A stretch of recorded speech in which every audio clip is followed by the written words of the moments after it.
you speak to government and business and them on this topic of a tiger model or what the apartheid regime did right in terms of development, what is their response?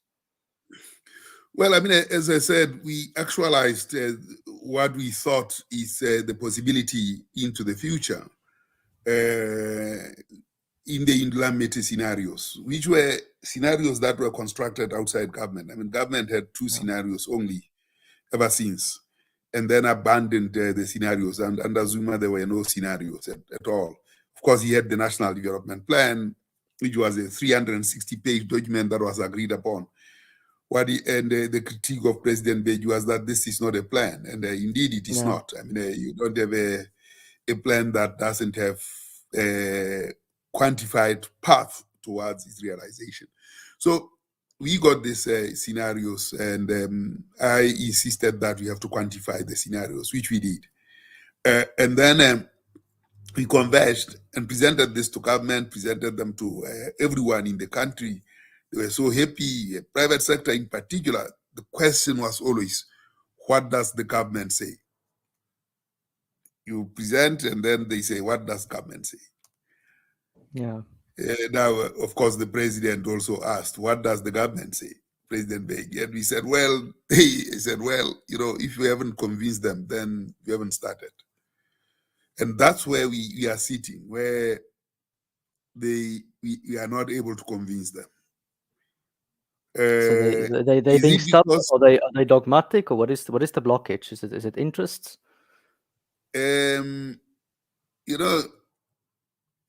We think that people are knowledgeable, and knowledgeable people listen and change their mind. So, in the light of information, at least they can say, let's try.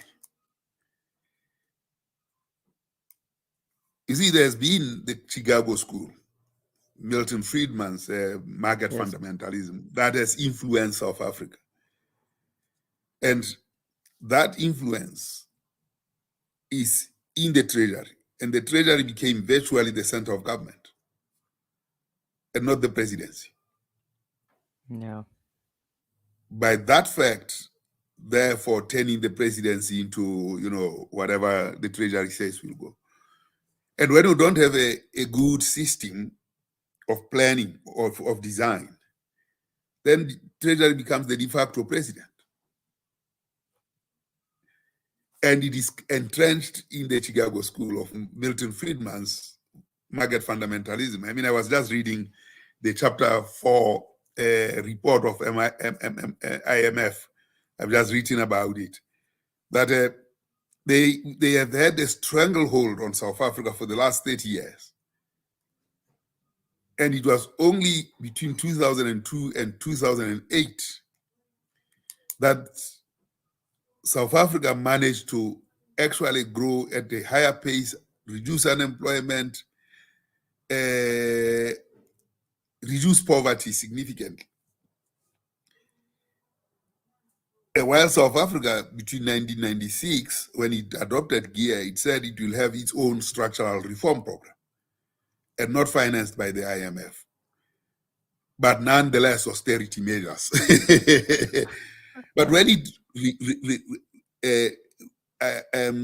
removed those austerity measures in 2002 to 2008, it showed what is possible. Many want to argue that it was the minerals boom and the World Cup. Fair enough. But if the changes were not made in policy, because that World Cup was state-led, the investments were state-led, and then private sector followed. Yeah. It proved that when things are state-led, matters of fate such as boom of minerals and so on actually speed up the things that can be achieved. To the extent that that stranglehold of austerity continues, they're not going to move. So that's where the seat of power is. And that's the resistance we are facing against heterodox ways of doing things. But, So they can be a compromised position, and they're not thinking. You see, they're thinking dogmatically. There's well, compromised that's positions, and the obvious one is this: the Chinese come with development money, and they bring things. So it's not our pension money. That's state-led development, just another state's money, okay? But it's state development. You know, when Eskom is now that's said where to this have thing makes. competition, you know, it's EDF, it's Electricité de France that's tendering. That's state-led money, you know. So what are they talking about? This is where the stupidity comes. If you cannot put your own money, like pensions, into development and trust that you can go and borrow from somebody else, that someone else must be stupid to think that you'll do well with their own money, that which you cannot do with your own. And that's where the thinking in the treasury is skewed, because ESCOM, when the rebuild was started, we should have just borrowed from, or rather drawn from, the pensions and deal with ESCOM at nominal rates of return, at a bond that is probably 30 or so years to maturity, or 40 years, which would have been much, much, much cheaper than now having burdened ESCOM with a debt that was supposed to be paid through user pay for users that do not have employment. And then you squeeze them and say, no, they should pay. This is bad behavior by South Africans.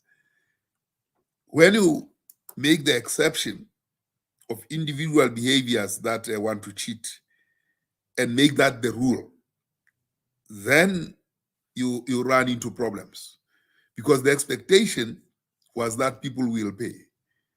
But when the majority of the people don't have the wherewithal, with what will they pay?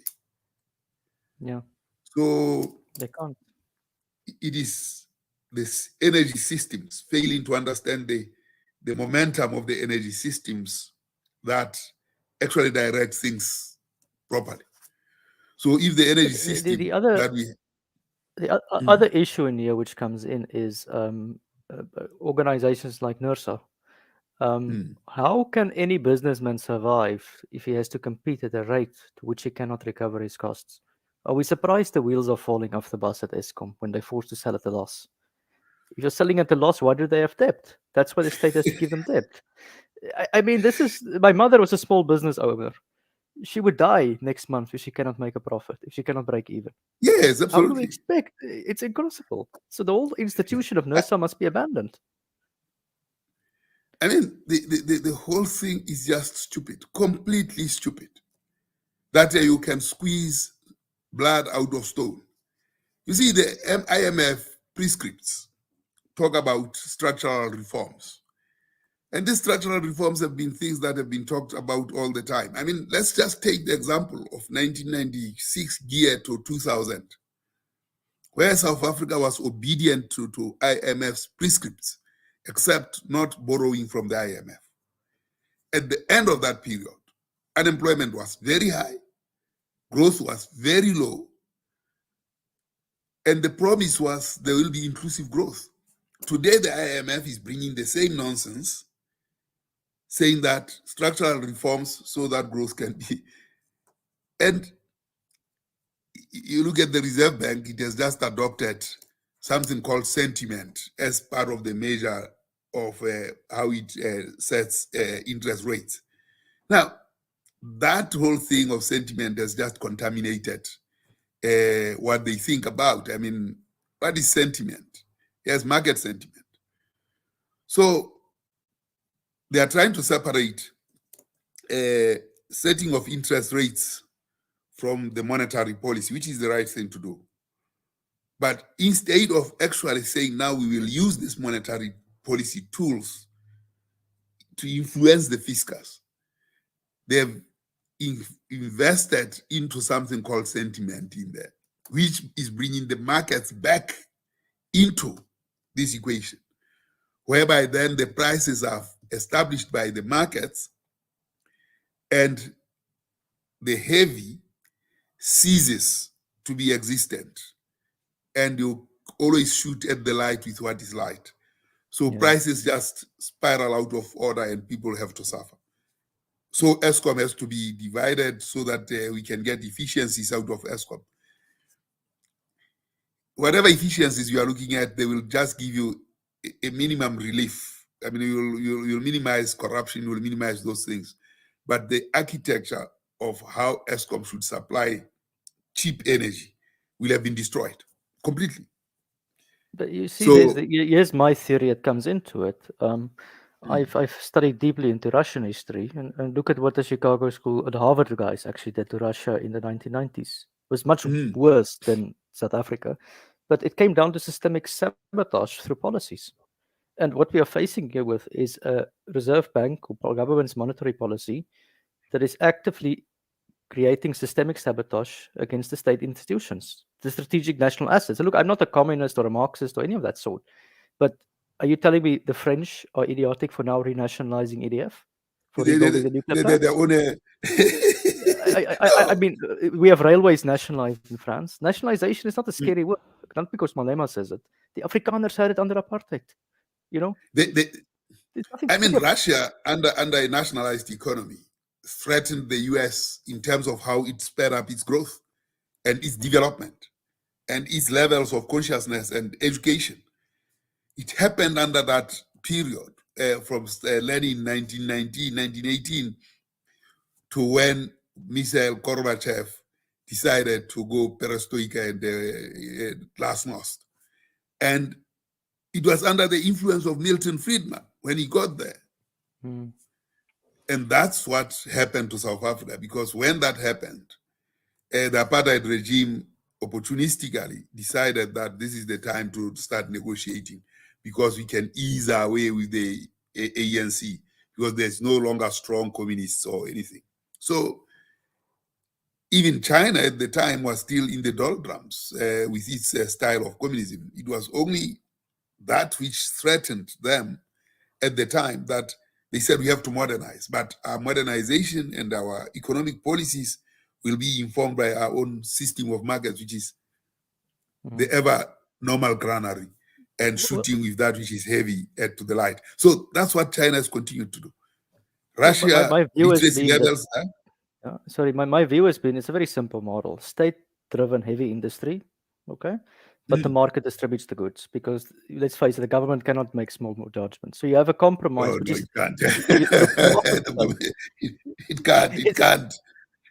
Yeah. It can't. I mean, you remember that it was under Mao Zedong, or was it?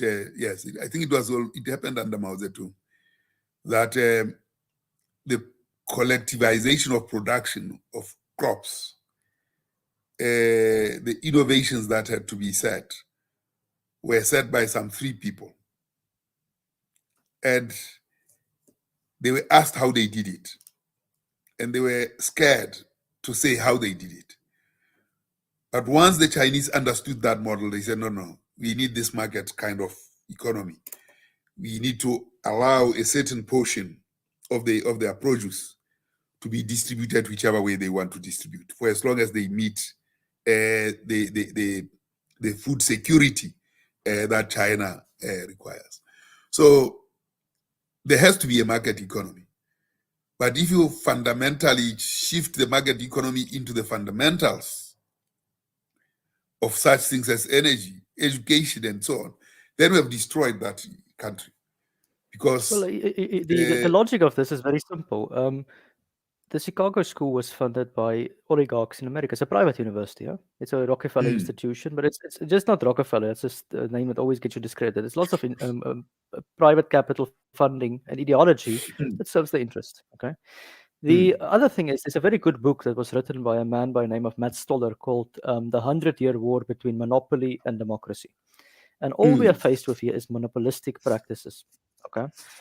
How was monopoly defeated in the end of the last century in the United States? There was a good lawyer like Louis Brandeis who came in and he just nailed guys for stealing money. He locked them up in jail. He broke up the big banks and the railways. And that led to the union movement in America that formed the New Deal, which was the largest expansion of the middle class in human history, I believe. It's faster than China even. So there's always, when it comes to infrastructure, which you say, when it comes to education, when it comes to things of that nature, the capacity of the state is better at dealing with those questions. It's just, and it's how Is all European social democracies work. It's not a taboo communist idea, yeah. Oh yes, I mean, yet we actually think that we can nibble on the margins on these things, and we have actually broken and destroyed that infrastructure. I mean, when the NHI, I mean, the South Africa has now passed the NHI Act, or rather, it's the bill is now passed, and I think it will be. I think there is already contestation to it. While the NHI is a good idea, but the way it's implemented, so the political opportunism that is coming through, it's quite devastating. That this NHI, good as it is as an idea, was destroyed in a decade ago when Motsoaledi started bringing public health officials to implement public health workers. And now, when COVID hit, we didn't have public health workers. Now, an election is around the corner. So the best thing the government can do is to say, let's get public health NHI back. Where will they get the staff from? The people have not been trained because we destroyed the nursing schools, which were public institutions that could do that.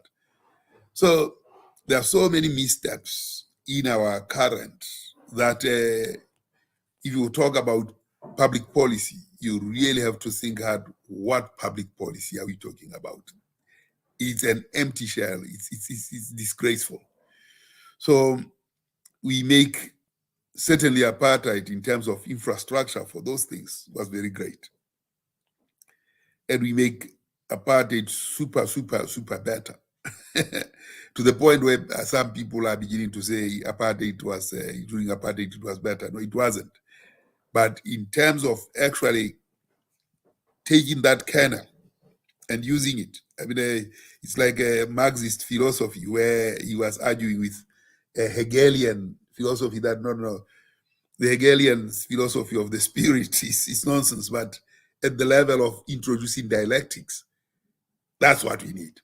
And that dialectics is very important, and Marx ran with the dialectics. And in similar ways, we have to say, from a planning perspective and thinking through things, apartheid was very good, and that's what we should keep, should steal. Yeah, no, I totally agree with that. I Yeah. mean, I think we need to somehow sell the idea to the population. I don't think it's that difficult because I think the ordinary people understand it. Because many of the Afrikaners have been trying to say this to the ANC since 1994, that you're on the wrong developmental path. But the cognitive dissonance come in is when they say, okay, that means nationalization. They're like, no, well, that is communism. Yeah. So that dissonance has to be broken before you can get forward. Well, I think when you need to name it before you practice it, but you can also still practice it without giving it a label, because it is basically saying, no, we want Spionet back, we want Denel back, we want ESCOM back, we want all those things, and then we list the properties that they had. These were the properties that when you left the military, or before you go to the military, you'll have gone to ESCOM. When you leave, come back from the military, you go to ESCOM, you go to this, and then you go to the ABSA Bank, which is looking at this and that and that. And that's the model that we have to negotiate and say, look, we need that path. And that path meant you would, as a child of a pauper in 1933, you would be the head of a multinational bank in South Africa later, because of the traits that we have put in place, so that it is the general path rather than an exception. At the moment, we have just created exceptions that make people look and get hungry and jealous and think that they can achieve that when at design it's not possible.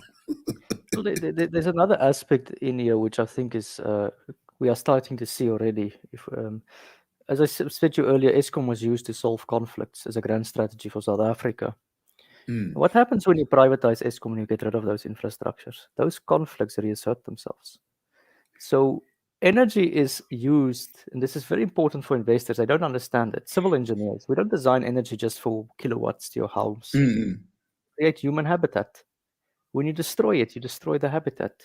And why do we see the violence? Why do we see the anger in the country? Because the humans are living in a habitat that cannot support their needs. And that is where I think the logic must come in. If we put energy at the center of the developmental model, you probably end up with something similar to the apartheid regime, probably. But it will be a logical model close to the Asian tiger of South Africa, because we are at an advantage in South Africa at the moment. We have lots of young men that are my age, maybe a bit younger still. I'm in my Yeah. 30s. They need work. We need infrastructure. Yes. It's quite obvious what work they can do. They will be prepared to do it. And then you mobilize those men who are committing violence and things of that sort into a structure of society. You help to rebuild the society. And it only has to do it for one generation before you've got a decent infrastructure and you're on the legs of where the Europeans are today. It doesn't even Mm. take that long, No, you are correct. I mean, I was talking to uh, Kevin Cam. He mentioned you in my discussion about this. I say, well, what do we do? I mean, this whole thing that the energy discussion is almost a marginal discussion, and is discussed as a sector instead of as the engine of everything, and how we mobilize it. So this is, I think, where we have to start. This is where we have to say, well, in as far as nuclear energy is concerned and coal energy is concerned, because I'm sure we can still extract a lot of out of coal, and it is Yes. possible to limit the emissions. I mean, carbon dioxide is good for trees anyway, but the other harmful emissions can be pulled out and channeled differently. And it's not beyond science to make that discovery. I think the world is aiming at once making sure that coal is stranded, is a stranded asset. And once it's stranded, then they can buy it for cheap. And then when the technology develops that can actually fix coal, then they come back and say, well, we have coal, and it's no longer in the hands of South Africans. And Well, it's the, outside, the, out the, the of simple thing for coal is this. Our plants were built in the 1980s. Mm. I think I'm losing you again. And yeah, I said Yeah. that the plants was No, building in the 1980s. Let's just upgrade them with the best coal plants at the moment, high yeah. efficiency, thermal. When you do that, you add 20% more power on the grid just by upgrading them. Okay, Well, that's very simple. Then, one of the things that then you sit with nuclear on the coast. That's it. what we are looking at actually is by just adding cooling to them, making cooling more efficient using the Maize-Sengo cycle, which is just uses air and water, and you build this cooling systems, because then you will increase their cooling capacity. Then Yes. in the meantime, you can actually pull out the condensers and the compressors, because those eat energy. And the you know what is interesting about this M cycle is that you can cool at a constant consumption of energy, whatever degrees of heat or temperature you are cooling from. You don't need to increase thermal. You don't need to increase uh, thermal consumption to cool. It's constant. So, uh, for instance, when you use Maize-Sengo cycle cooling, you drop the consumption of energy by 90%. So from the demand side, you drop that by 90% for just cooling so the same thing the same logic will happen at ESCOM if you use the same cooling. And the pre-cooling, which is a very, very primitive, but it's something that you can do. You just build this cooling entities around the tower, and then it improves your thermal capacity. But for gas-powered gas-powered stations, you actually blow in condensed oxygen in there, Yeah. and then make the combustion more efficient. So we can use our coal forever. Yeah, but I mean, But, what self-respecting nation would give up its energy security? That's what's being asked of us.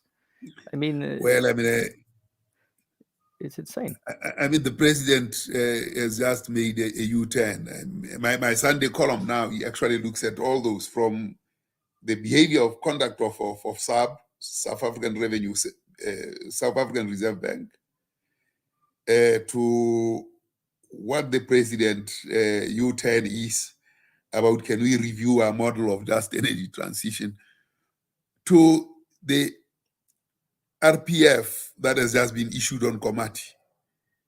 I mean, if we were to close down Komati and we're thinking about the people that are there, the RFP should have been issued 6 years before Komati is. Yes. And Yeah. then by the time you destroy it, it's a seamless transition into that just energy transition. The RFP comes after Komati has been destroyed. And it says, well, let's see whether this can be just. But you see, it comes back to my point of human habitat. I don't understand it because I worked on the design of nuclear reactors. When I design it, we take into account 1,000, if not 1,000,000 requirements that all flow into a process. And one of them is for the community, it's for the houses, it's for the jobs, it's for all those things around it. When you move the reactor, you destroy the habitat. They don't want to hear that. Completely. Okay, so you're doing habitat destruction, which is what the mining companies did to South Africa 100 years ago on the roads. And when you listen to these mine workers, when they hear the energy transition, they're thinking the exact same thing was going to happen. They are correct. You must be very Yes. careful when you touch an energy system. It's not just the volts. They're playing with fire here. It's not the words. It's a whole philosophy. It's development. It's everything. So I think because there was a dangled 8.5 billion, now the president says it will need a lot more money. Say, but when you signed, you should have talked about a lot more money right at design, if you believed. So you've signed now, the horses have bolted. You've got a Trojan horse. Well, let's hope it turns around. It seems he's a bit under pressure at the moment. And let's hope that the Minister of Electricity and Energy, I don't even know why we have two nowadays, are speaking with one Oh, mind. well, I mean, the problem is that one of design thinking. I mean, when you don't have people who can have design thinking in their heads, you don't have them. They cannot make it. I mean, you dangle money before them. They are minds that do not have design thinking, focuses on the money and forgets about everything. Okay. So this is where we are. But I think we are in the space where the crisis is deepening. I mean, while I don't nobody wants this Ukraine-Russia crisis, which is really plunging the world into a difficult time.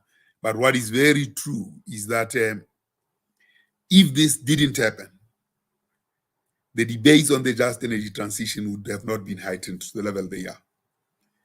And South Africa would have sheepishly fallen into that space.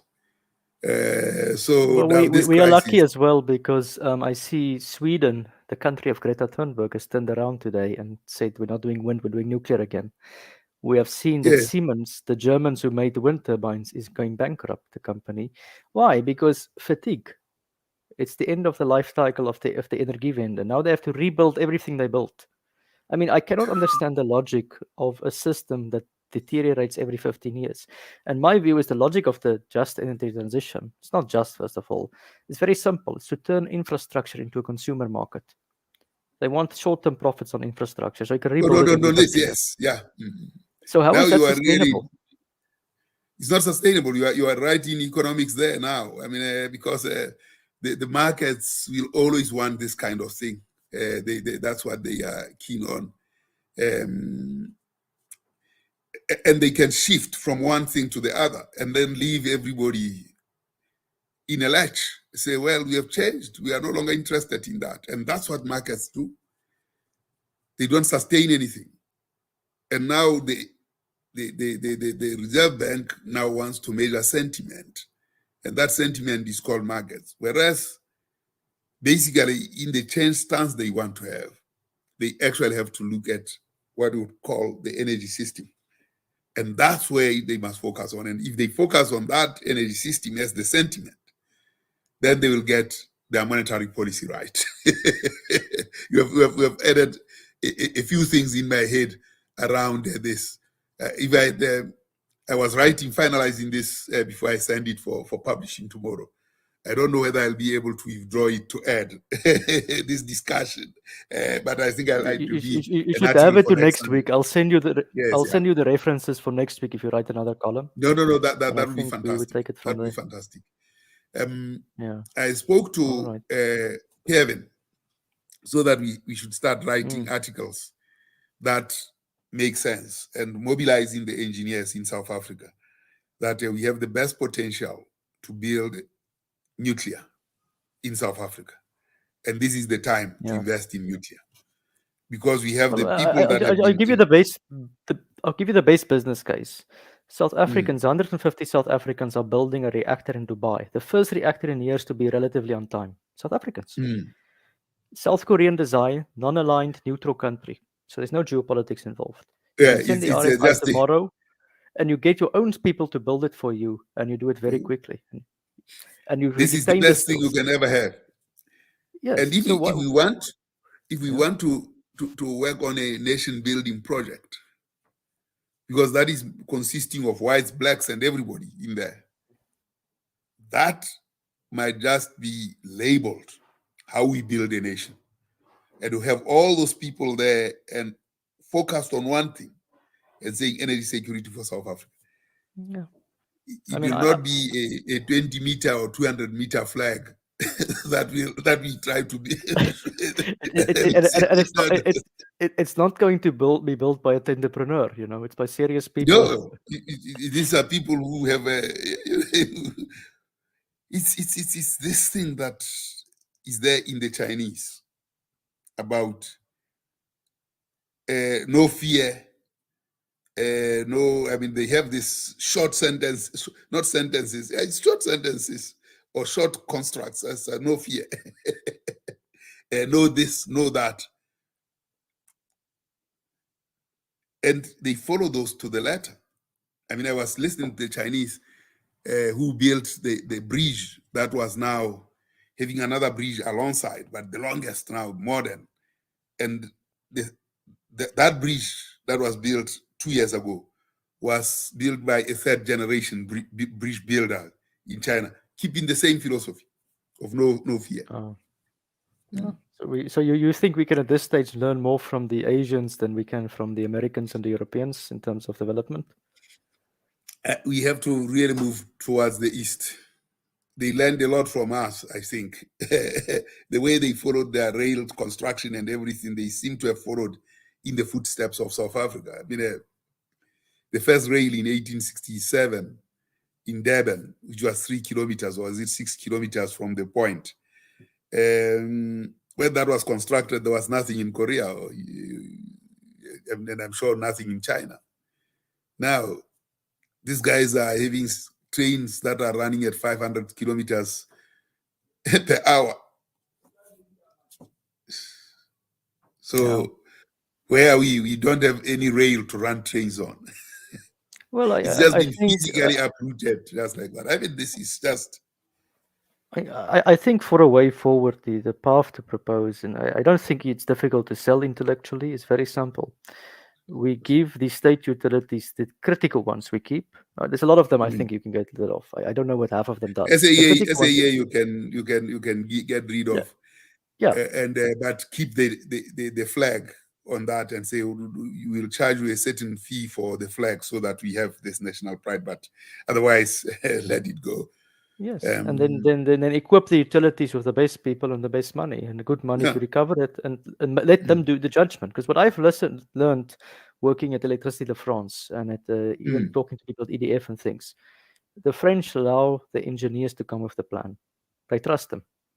And they Yes. allow them to come with the tariffs, and they are well aware of the social economic. They discuss the parliament, but it's ultimately EDF that comes with a plan to parliament, and parliament approves it on the best judgment of the engineers. Because the French engineers are, you see, civil engineers traditionally were military civil. The French engineers still have the old military tradition where they go train at the École Polytechnique, and they are the ones managing the French state. They're very similar to China in many ways. China. Yeah. And they think of the survival of the state in their judgment, which is, I think, what we need to equip the engineers with. Longevity of the state, yes. Yes, that's important. In the end, So it comes to that. I mean, it's the same as Egypt, in Egypt. And I think where the military actually ran Egypt, they have Mubarak in prison, but he's replaced by a range of military people. And they construct roads, these military people, and everything. I mean, in Egypt, it's an amazing kind of. But okay, Sisi also suspended the law and got rid of all the NGOs. He locked them up. Yeah. Maybe not what we should do, but we Yes, should do it democratically. But it shows the right solution. The solution is there without the excesses. I mean, we don't have to have those excesses of CC, but the precision that emerges out of military execution, it's what is lacking. It's a lot of noise. Yeah. My article actually is saying, well, if science doesn't lead, then the state perishes. We get led by ignorant people, and the state perishes. So there is a Wara state. Yeah. Okay. Well, I'd like to thank you very much for this conversation. I think we're going to do it again, maybe in a few weeks or so. And I think it's important for people to speak to each other and generate this narrative, so we can come with an approach for developing the country and the continent. So I think anyone that's invested in South Africa or Africa wants it to develop. Absolutely. Yeah. Well, thank you very much. Appreciate this. No, thanks a lot. I mean, this is a good discussion. Let's continue on it.